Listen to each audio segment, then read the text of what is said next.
तो last turn पे हमने डायमेंशन का पहला यूज़ देखा था, जिसमें हम एक इक्वेशन की कंसिस्टेंसी चेक कर रहे थे कि इक्वेशन करेक्ट है या नहीं। तो डायमेंशंस निकाल करके हम उसको चेक करते थे कि क्या ये इक्वेशन करेक्ट है या इक्वेशन करेक्ट नहीं है। अब दूसरा हमारा जो एक किसका एप्लीकेशन है वो है फिजिकल क्वांटिटीज के बीच में एक रिलेशन निकालना। ऑलराइट, तो इसमें क्या होता है, अगर हमें ये पता है कि कोई फिजिकल क्वांटिटी किन किन फैक्टर्स पे डिपेंड करती है, तो उसकी मदद से हम उनके बीच में एक रिलेशन निकाल सकते हैं यूजिंग द डायमेंशंस। ऑलराइट, तो उसमें सीधे एक एग्जांपल से हम करेंगे इसको। आपके सामने एक एग्जांपल है कि the centripetal force acting on a particle moving uniformly in a circle में डिपेंड ऑन मास। मास पे डिपेंड करेगा, velocity, radius of the circular path. Alright, हमें क्या बताना है, एफ का फॉर्मूला क्या होगा using the dimensional method. Alright, तो कैसे करते हैं, देखो सबसे पहले हमारी कौन सी क्वांटिटी है, फोर्स का फॉर्मूला निकालना है। तो एफ किन किन बातों पे डिपेंड कर रहा है वो हम देखते हैं। एफ डिपेंड कर रहा है मास के ऊपर, वेलोसिटी के ऊपर और रेडियस के ऊपर। ठीक है, तो एफ आपका जो है वो डिपेंड कर रहा है मास पे, वेलोसिटी पे और क्या बोलते हैं, रेडियस के ऊपर। हमने मान लिया कि m का पावर x है, v का पावर y है और r का पावर z है। ऑलराइट, इसको हम इस तरह से लिख देते हैं। ठीक है, अच्छा अब जब प्रोपोर्शनलिटी हटेगी तो कोई कांस्टेंट आ जाएगा, तो एक कांस्टेंट k हमारे पास है, फिर m to the power x, v to the power y, r to the power z। x y z हमने क्या किया, तीन कोई कांस्टेंट ले लिए अपनी तरफ से, जो भी एक्सपोनेंट आने होंगे वो सॉल्व करने पे आएंगे।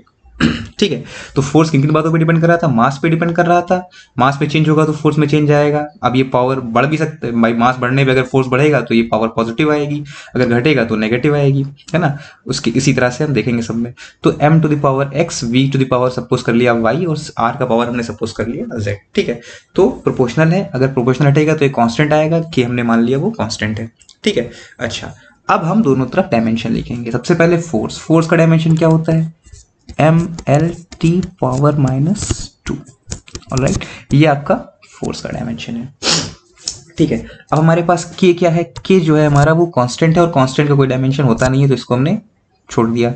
m क्या है आपका, मास मतलब m, तो m to the power x हो गया। v आपका क्या होता है, वेलोसिटी, लीनियर वेलोसिटी है यहाँ पर, तो lt टू द पावर -1 होता है v का डायमेंशन, ये हमने पुट कर दिया। r क्या है आपका, रेडियस है जो कि लेंथ है, तो ये हो गया z। तुम इसको लिखेंगे k m to the power x। अब देखो l का पावर, यहाँ पर l to the power y आएगा और यहाँ पर l to the power z आएगा, तो हम लिख सकते हैं l to the power y plus z। कोई इशू, यहाँ से क्या आएगा, जब इसको हम ओपन करेंगे तो l to the power pi t to the power -y, तो l to the power y यहाँ पे और l to the power z यहाँ पर है, तो हम डायरेक्टली लिख सकते हैं l to the power y plus z। Alright, और t to the power -y, इस तरह से हम इसको लिख सकते हैं। अगर हम लेफ्ट हैंड साइड में देखें तो हमारे पास m टू द पावर 1 है, l टू द पावर 1 है और t टू द पावर -2 है। ठीक है, अब हम LHS और RHS में जो पावर्स है उनको, जो एक्सपोनेंट्स है हमारे, उनको हम कंपेयर करेंगे।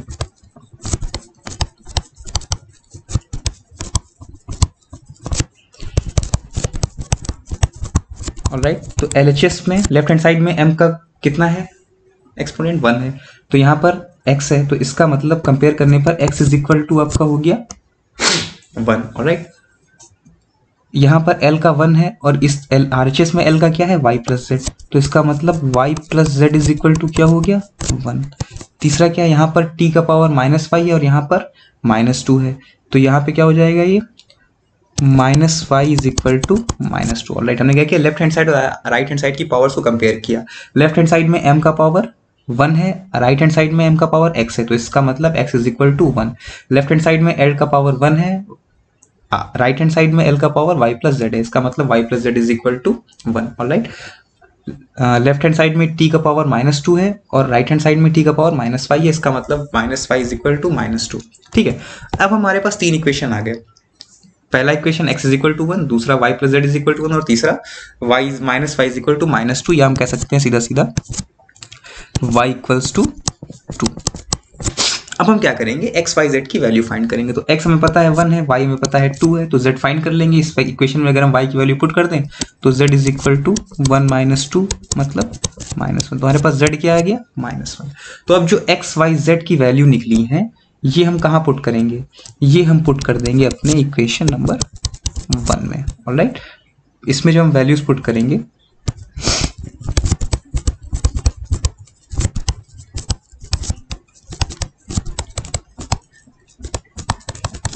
तुम्हारे पास क्या आ जाएगा, f equals to k m to the power x1 v to the power y कितना है आपका 2 और r to the power z क्या है आपका -1। तो हम लिखेंगे f equals to k m v square by r. Alright, ये आपका फॉर्मूला है। अब यहाँ पर एक लिमिटेशन है हमारे डायमेंशनल मेथड का कि जो k का वैल्यू क्या होगा ये हमें नहीं पता चल पाएगा डायमेंशनल मेथड से। तो अगर आपको पता है कि k का वैल्यू क्या होता है, जैसे आप सर्कुलर मोशन में जब पढ़ेंगे तो आपको पता होगा कि ये फॉर्मूला होता है आपका f equals to m v square by r. इसका मतलब k इज इक्वल टू 1 होता है, लेकिन ये आप डायमेंशन से पता नहीं कर सकते। ऑलराइट, तो डायमेंशनली अगर आप सॉल्व कर रहे हैं और आपको k नहीं पता क्या है तो आप यहाँ तक इसको करके छोड़ सकते हैं कि k आपका कोई कांस्टेंट आ जाएगा और f is equal to k m v square by r. और अगर आपको पता है तो आप लिख सकते हैं कि we know that the constant k is equal to 1 in this case, so the formula f will be m v square by r. Alright, तो ये हमारे पास क्या आ गया, ये हमारा रिलेशन आ गया फोर्स में और बाकी सेंट्रीपिटल फोर्स और बाकी चीज़ों में जो आपको गिवन थी। ऑलराइट, तो इस तरह से हमने इसको सॉल्व करना है। फिर एक बात, ये इसका लिमिटेशन है कि इस कांस्टेंट जो आता है, इस कांस्टेंट का वैल्यू हम विद हेल्प ऑफ डायमेंशंस नहीं पता कर सकते। अगर हमें पता है तो अच्छी बात है, हम लिख सकते हैं, वरना आप यहीं पर छोड़ देंगे तब भी आपका क्वेश्चन पूरा सही माना जाएगा। ऑलराइट, इसको एक बार फिर से ट्राई करिएगा, आपको और अच्छे से क्लियर होगा। एक और एग्जाम्पल करते हैं इसी तरह से। देखो, the frequency of a stretched string depends on the tension which has a dimension of force। Tension और फोर्स का डायमेंशन सेम होता है। Length L of the string and mass per unit length mu of the string. Alright, इतनी चीज़ों पे depend कर रहा है और हमें फ्रीक्वेंसी के लिए फॉर्मूला डिराइव करना है। ठीक है, तुम्हारे पास क्या क्या चीज़ें हैं, हमारे पास जो फ्रीक्वेंसी है वो किन किन बातों पे डिपेंड कर रही है, tension which has the dimension of force, तो f टू द पावर हमने ले लिया x। ठीक है, और दूसरी चीज़ क्या है, लेंथ का पावर हमने ले लिया y, और तीसरा क्या है, मास पर यूनिट लेंथ, इसका पावर हमने ले लिया z। ठीक है, इन बातों पे डिपेंड कर रही है। हमारे पास क्या आ जाएगा, f इक्वल्स टू k जो कि अपना कांस्टेंट होगा, f to the power x, l to the power y, mu to the power z। ठीक है, ये हमारा हो गया इक्वेशन नंबर 1। अब हम इसको आगे देखते हैं क्या होगा। तो अब डायमेंशंस देखते हैं सबकी क्या होगी। f क्या है आपका, f is frequency.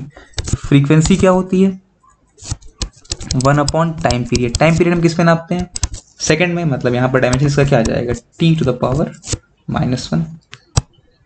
1 upon t है तो इसका मतलब t to the power -1, that is your dimension of frequency. Frequency का डायमेंशन t इनवर्स, आप याद रखिए। ठीक है, ये हो गया आपका।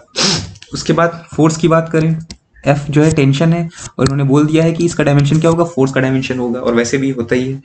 तो ये आपका हो जाएगा ml t to the power -2 force का डायमेंशन। L आपका क्या बोला था इन्होंने, लेंथ है, तो ये हो जाएगा L। अब देखो म्यू जो इन्होंने बोला था, म्यू क्या है, मास पर यूनिट लेंथ। म्यू सिर्फ मास नहीं है, यहीं पे मिस्टेक हो सकती थी।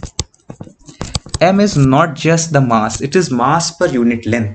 यानी कि अगर आपका जो स्ट्रिंग है, ठीक है, स्ट्रिंग का मास जो है अगर हमने मान लिया m है और उसका लेंथ हमने माना है l है, तो मास पर यूनिट लेंथ क्या होगा, mu is equal to m by l। Alright, तो इसका डायमेंशन क्या बनेगा, m मास का है तो यहाँ पर m, और l है तो डिस्टेंस है, तो भाई लेंथ है, लेंथ मतलब मीटर, मीटर को किससे रिप्रेजेंट करते हैं, कैपिटल है से, तो आएगा आपका ml टू द पावर -1। ये आपका डायमेंशन किसका हो गया, म्यू का, या मास पर यूनिट लेंथ का। अब ये सारे वैल्यूज हम अपने इक्वेशन नंबर 1 में पुट कर देंगे। हमारे पास क्या जाएगा बोलो, f equals to k m force का dimension ml t to the power -2 power x। Alright, l क्या है आपका, कैपिटल L, इसका y। ठीक है, और क्या है, म्यू का हमने क्या निकाला था, ml टू द पावर -1 और ये z। ऑलराइट, f क्या होता है आपका, फ्रीक्वेंसी, तो ये क्या हमने निकाला था अभी, t टू द पावर -1। ठीक है, अब देखो इधर पावर्स को कंपेयर करते हैं, इधर सिर्फ t है तो बाकी m और l का क्या करेंगे, हम लिख देंगे m to the power 0, l to the power 0, t to the power -1। Alright, sorry गलत रिप्रेजेंट कर दिया मैंने, -1 से लिखते हैं। ठीक है, -1 ऐसे हमने लिख दिया इसको। k हो गया, m का पावर कितना है यहाँ से देखो, यहाँ पर x होगा, फिर यहाँ से एक z आ जाएगा तो x प्लस z। ये देखो m का पावर यहाँ से m to the power x आएगा, यहाँ से m to the power z आएगा, दोनों मल्टीप्लाई होंगे तो पावर x प्लस z हो जाएगा। l का पावर देखो, यहाँ से x आएगा, यहाँ से y आएगा और यहाँ से -z आएगा, तो l to the power x plus y minus z। Alright, t का पावर क्या होगा, -2x, बाकी कहीं है नहीं तो इसको ऐसे ही छोड़ देंगे। ठीक है, अब कंपेयर करते हैं, कंपेयरिंग द पावर्स। तो x प्लस z, m का पावर x प्लस z, यहाँ पर 0 तो x plus z will be equal to 0। Alright, x plus y minus z is also equal to 0। ये l और ये l देखो, यहाँ पर l का exponent x plus y minus z, यहाँ पर 0, ये हो जाएगा। तीसरा क्या है, -2x is equal to -1, t का पावर यहाँ पे -2x लेफ्ट हैंड साइड में -1, तो यहाँ से x का वैल्यू क्या मिला बोलो, 1/2। अगर x का वैल्यू 1/2 है और अगर हम इसको इस वाले इक्वेशन में पुट कर दें तो हमारे पास क्या आ जाएगा, 1/2 plus z is equal to 0, या हम कह सकते हैं z इज इक्वल टू -1/2। तो x मिल गया, z मिल गया, ये दोनों वैल्यूज हम इस इक्वेशन में पुट कर दें अगर इस वाले में, तो हमें y की वैल्यू मिल जाएगी। तो हमारे पास आ जाएगा 1/2 plus y minus -1/2 equals to 0। तो y इक्वल्स टू क्या आ जाएगा आपका, -1। भाई ये क्या होगा, प्लस हाफ हो जाएगा, और प्लस हाफ 1 हो जाएगा, 1 इस साइड जाएगा तो -1 हो जाएगा। अब ये वैल्यूज हम अपने इक्वेशन नंबर 1 में पुट कर देंगे। ठीक है, तो जब हम ये वैल्यूज पुट करेंगे,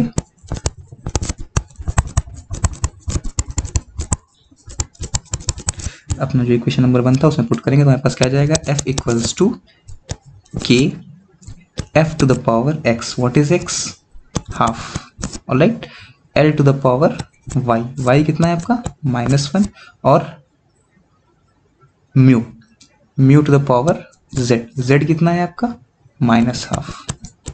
ये हमने कैलकुलेट किया, तो ये हम इसको कैसे लिख सकते हैं, k divided by l, f divided by mu power half, या हम इसको लिख सकते हैं f equals to k by l f by mu to the power half. अब इसमें k क्या है इसका हमें कोई आइडिया नहीं है। ठीक है, तो ये हम डायमेंशनली नहीं बता सकते कि k की वैल्यू क्या होगी, लेकिन हमें एक्सपेरिमेंटली पता है, एक्सपेरिमेंटल रिजल्ट हमारे पास है। अब ये चीज़ अगर आपको याद आ जाती है तो ठीक है, नहीं आ जाती है तो आप यहाँ तक छोड़ सकते हैं। ठीक है, एक्सपेरिमेंटली में पता है k is equal to half होता है। ठीक है, तो ये इक्वेशन आपका क्या बन जाएगा, f इक्वल्स टू 1/2l, और ये आपका f by mu power half. Alright, या इसको ऐसे भी लिख सकते हो 1/2l f by mu square root. Alright, तो इस तरह से हमने इसको सॉल्व कर लिया। तो इस तरह से अगर आपको कोई कुछ क्वांटिटीज दे रखी हैं, आपको पता है कौन सी क्वांटिटी इस पर डिपेंड कर रही है, तो आप इस तरह से सॉल्व करके बता सकते हैं कि उनके बीच में रिलेशन क्या आएगा। और एक चीज़ और ध्यान रखनी है कि जो कांस्टेंट है वो आपका, उसका कुछ पता नहीं चलेगा। वो अगर आपको पता है, पहले से याद है तो ठीक है, वरना फिर आप डायमेंशन से उसको नहीं बता सकते, ये एक लिमिटेशन है डायमेंशन का। अच्छा, एक चीज़ और है, हमने जैसे तो आपको बताया था कि कोई इक्वेशन है s equals to u t plus half a t square, है ना, इसके हर टर्म का डायमेंशन जो होगा वो इक्वल आएगा। सही बात थी। अब क्या था, देखो अगर हम इस इक्वेशन को ऐसे लिखते हैं you t plus A t square, ये भी तो डायमेंशनली करेक्ट है, और ये भी डायमेंशन के हिसाब से अगर देखें हम तो इसका भी जो डायमेंशन आएगा डायमेंशनली ये भी करेक्ट है और ये भी करेक्ट है, लेकिन एक्चुअल में this equation is wrong, this equation is right. Dimension दोनों का सेम आएगा। अगर दोनों में हम डायमेंशन कैलकुलेट करेंगे तो s का ut का जो हाफ ए टी स्क्वायर का डायमेंशन होगा वही s ut और ए टी स्क्वायर का डायमेंशन होगा, लेकिन ये इक्वेशन इनकरेक्ट है और ये इक्वेशन करेक्ट है। तो यहाँ पर एक चीज ध्यान रखनी है, ये भी एक लिमिटेशन है डायमेंशन का, कि अगर कोई इक्वेशन डायमेंशनली करेक्ट है तो कोई जरूरी नहीं है कि वो एक्चुअल में करेक्ट इक्वेशन है। ऑलराइट, लेकिन अगर कोई भी इक्वेशन जो कि आप जानते हैं जो कि एक्सपेरिमेंटली करेक्ट है तो वो डायमेंशनली करेक्ट हर हाल में होगा। ऑलराइट, तो इस चीज का आपको ध्यान रखना है। ठीक है, तो इसके आगे फिर हम नेक्स्ट क्लास में डिस्कस करेंगे, कुछ और प्रॉब्लम्स करेंगे, हम अच्छे प्रॉब्लम्स करेंगे। अभी फिलहाल के लिए आप इसको रिवाइज करिए और जो भी प्रॉब्लम्स आपको इस तरह के मिले बुक में आप सॉल्व करिएगा, जैसे मैं एक एग्जाम्पल आपको दिए दे रहा हूँ।